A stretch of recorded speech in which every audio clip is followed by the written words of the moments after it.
Sosok Stefwan Tania, suami Pinkan Mambo yang viral setelah disebut lecehkan anak tiri. Berikut ini sosok Stefwan Tania, suami Pinkan Mambo yang viral setelah terungkap lecehkan anak tiri. Sosok Stefwan Tania, suami Pinkan Mambo menjadi sorotan setelah kasus disebut lecehkan anak tiri sendiri inisial MA terungkap. Berikut selengkapnya sosok Stefwan Tania, suami Pinkan Mambo yang belakangan ini sedang viral. MA alias Michelle Ashley, anak tiri Stefwan Tania, membuat pengakuan mengejutkan soal dilecehkan oleh Stefwan Tania.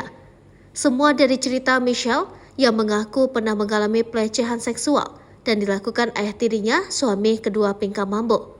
Pengakuan itu diungkap sendiri oleh Michelle di channel YouTube Nadia Alaidrus yang tayang pada 25 Januari 2023. Sosoknya diduga melecehkan sang anak tirinya, Michelle Ashley, sampai akhirnya berujung di penjara. Peristiwa ini terungkap usai Michelle speak up di channel YouTube Nadia Alaidrus dengan judul "Aku Dilecehkan Oleh Papa Tiriku Sendiri", tayang pada 25 Januari 2023. Setelah 6 tahun bungkam ke publik, Michelle speak up dan menceritakan detail perlakuan sang ayah tiri terhadapnya. Seperti diketahui, Pinkan Mambo menikah dengan seorang pria yang bernama Stefwan Tania. Sosok Stefwan Tania diketahui bekerja sebagai orang di balik layar dalam produksi film. Hal ini diungkapkannya saat menjadi bintang tamu bersama istrinya dalam salah satu program di Trans TV.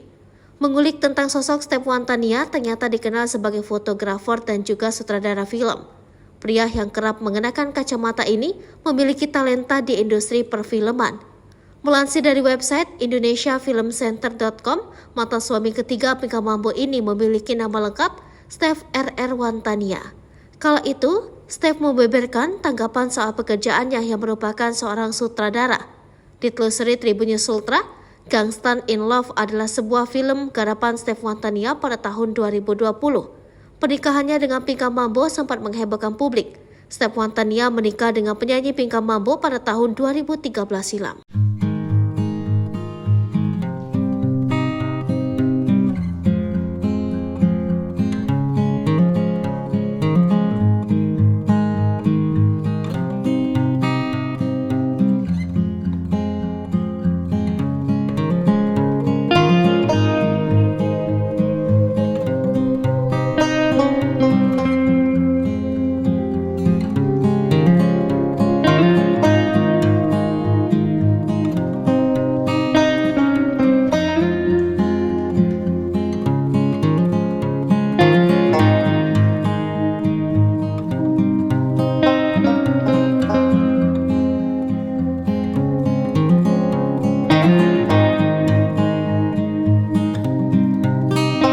Hai pemirsa Sri Popo TV, jangan lupa komen, like, dan subscribe, serta tonton terus berita-berita terupdate lainnya ya.